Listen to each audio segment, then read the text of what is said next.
This is the Road to the Kentucky Derby, presented by Woodford Reserve. The Road to the Kentucky Derby, presented by Woodford Reserve, takes a pit stop in the Crescent City of New Orleans, Louisiana. It's time for the Risen Star Preview Show. Let's take a look at the current leaderboard for Kentucky Derby 148, and it's led by Classic Causeway with 16 points. Recent winner, the Sam F. Davis at Tampa Bay Downs. At least 15 horses have 10 points, including Early Voting, the winner of the Withers, and Call Me Midnight, the winner of the locally run Lecomte Stakes. Let's take a look at the headlines. The championship series begins with the Risen Star, the first race in which 50 points will be awarded to the winner. It's basically a win and you're in.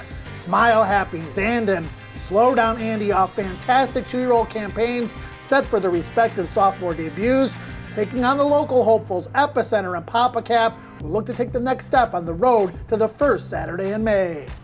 It is a festive time of year in New Orleans, Louisiana. Joe Christopher and Scott Shapiro joining you from the fairgrounds. And Scott, this is the time of year. It's February now, start of the championship season, where the men start to separate themselves from the boys. No doubt about it, Joe. We've seen a number of strong performances from young three-year-olds thus far, but a mile and an eighth test here at fairgrounds will really start to separate them. And a big challenge for a couple of really highly regarded three-year-olds, Zandon, Slow Down Andy, and especially Smile Happy. 9 furlongs off the bench is not going to be easy. And the third year since it's been extended to 9 furlongs, which is a big test for these three-year-olds, especially like Scott mentioned, coming off the bench. As we take a look at the field for the $400,000 Risen Star Grade 2 presented by Lamarck Ford, and an absolutely stacked field of three-year-olds. Scott, 5 of the 10 horses entered were offered in Kentucky Derby Future Wager Pool number 3. Yes, they were, and Smile Happy went off the second choice, but the first choice was the field, so he's the favorite amongst the people at this point. Let's take a look at Smile Happy and one of the major preps so far, and a key one moving forward, the Kentucky Jockey Club at Churchill Downs. It sure was a key race so far. White Abarrio finished third. Classic Causeway finished second. You see him battling there 3 wide, but it was Smile Happy wide throughout, wide into the lane there under Corey Lannery. There you see him pulling away, though, in his second straight dominating victory, going 2 turns for trainer Kenny McPeak. A serious effort. Smile Happy has done nothing wrong in 2 lifetime starts, but horses need to prove, Scott, they can move forward from age 2 to age 3. He's still got a lot to prove, but the bettors are gravitating towards him. I totally understand it. I mean, he ran 2 huge efforts at 2 turns, did so impressively and in fast fashion, but he has to prove, Joe, that not only can he win at 9 furlongs off the bench, but that he's going to take a step forward as a 3-year-old. A newly run prep at the fairgrounds, the Gun Runner, end of season for the 2-year-olds. Scott, an Epicenter for the same connections as Gun Runner forgets to stop. Sure did. Sat off the pace of Surfer Dude there, as you see, along the inside, and Joel Rosario with plenty of horse. He went off the second choice by the public, Joe, but there was no doubt he was much the best that day, winning the inaugural edition of this event. He has speed and he has stamina. Very dangerous moving forward, Scott, on the road to the Kentucky Derby for Steve Asmussen, the winningest trainer in the history of the sport, but there's one win he doesn't have. Correct, Joe, and I don't know if this is the horse that's going to get it for him. I was a little bit underwhelmed by the fact that he was unable to hold off Call Me Midnight, a long shot in the Lecomte, but he certainly has talent, and this might be his best race on Saturday. Let's take a look at the Lecomte, and Epicenter does all the dirty work, Scott. Fast early pace, 47 and change. Call Me Midnight takes advantage. Papa Cap with a perfect trip on the inside. Yeah, he sure did get a perfect trip that day, but he was unable to get by Epicenter, who, like you said, did have to deal with Surfer Dude and a little bit of Blue Kentucky in the early going. It looked like he might have enough, Joe, to get there under jockey Joel Rosario, but there's Call Me Midnight on the far outside under jockey James Graham coming from well out of it. Who gets there? It's Call Me Midnight at the wire. Arguably, Epicenter ran the best race, though, as we take a look at Papa Cap, his information. And you know what? This is one of the most experienced horses in the race. He's got the proven class, Scott, but have we seen the best of Papa Cap already? I think there's a good chance we have. He won his first 2 races as a 2-year-old. It's been very competitive.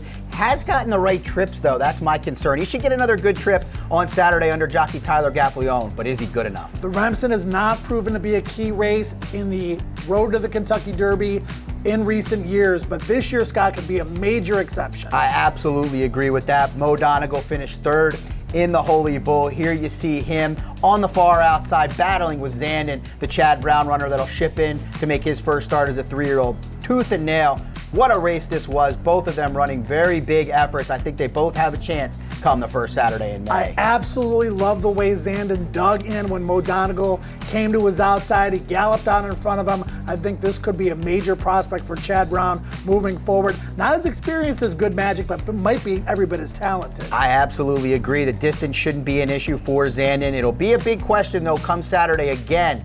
Will he be able to get the job done off the bench, shipping in at 1 1/8? Doug O'Neill invaded the fairgrounds with eventual Louisiana Derby winner Hot Rod Charlie last year. This year he comes into town with Slow Down Andy for the Risen Star. Slow Down Andy has done very little wrong in his career. Still learning things mentally, as you can see here in the Los Alamitos Futurity. But that's Messier along the inside. Messier came back to dominate a field out at Santa Anita in the Robert B. Lewis. But it was Slow Down Andy that was best this day. Slow Down Andy, according to trainer Doug O'Neill, will run all day long, Scott, and he's marooned on the outside in the Risen Star. He's going to have to try to work a trip from there. Tough task. He's going to have to get that 9 furlongs. I know I keep talking about it, Joe, but it could be a separator here. Will he stalk? Will he go to the lead? His trip will be interesting to see what happens.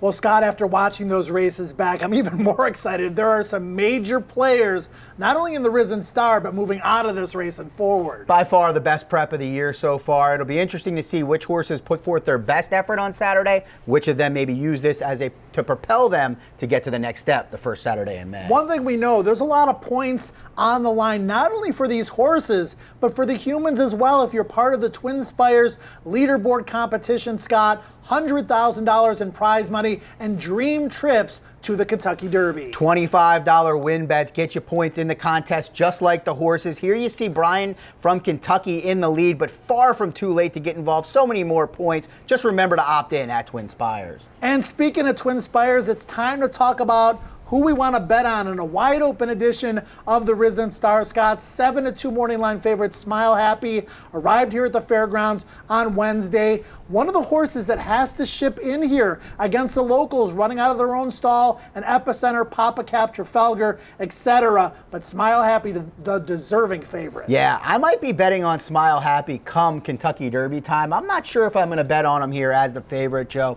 You mentioned having to ship in off the bench. First try going 9 furlongs as a 3-year-old. A lot to get past here. Kenny McPeak, not great numbers first off the bench either. I wouldn't be surprised if he needs race. He might just be more talented than these horses, but for me, probably a little bit too short of a price on Saturday. Yeah, he's been training well in Florida, but 9 furlongs off the bench, 1 1/8 is going to be no easy task. Okay, Scott? Smile Happy, we're both going to take a little bit of a stand against him. What do you like? I'm going to go with Epicenter, Joe. I think Smile Happy and Zandon are the better Kentucky Derby contenders, but I think it's Epicenter's day on Saturday. He has the pace advantage. He's got the recency edge. I think that'll suit him well at the 1 1/8.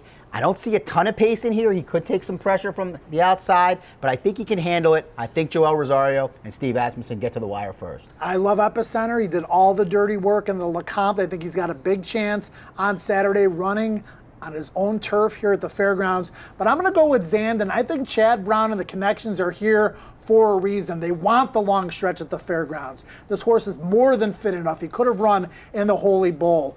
This horse is here with a purpose, and I think Zandon's one of the major players moving forward, and I think he's going to run a huge race on Saturday. Scott, the Risen Star, tremendous race coming up on Saturday. Road to the Kentucky Derby continues. Man, I'm excited. This is where we really get to see the meat and potatoes of what's going on. Championship Series, 50 points to the winner, as you mentioned before, basically a win and you're in race. Whoever wins this race is going to have to earn it, and they're going to get a head start in that leaderboard. Louisiana Derby preview day at the fairgrounds. 13 races start at noon Central Time, 1 o'clock Eastern Time, and the Risen Star. Race number 13, the finale, a $500,000 guaranteed pool in the late pick 5. For Scott Shapiro, I'm Joe Christofek. Best of luck in the Risen Star. The road to the Kentucky Derby has been presented by Woodford Reserve.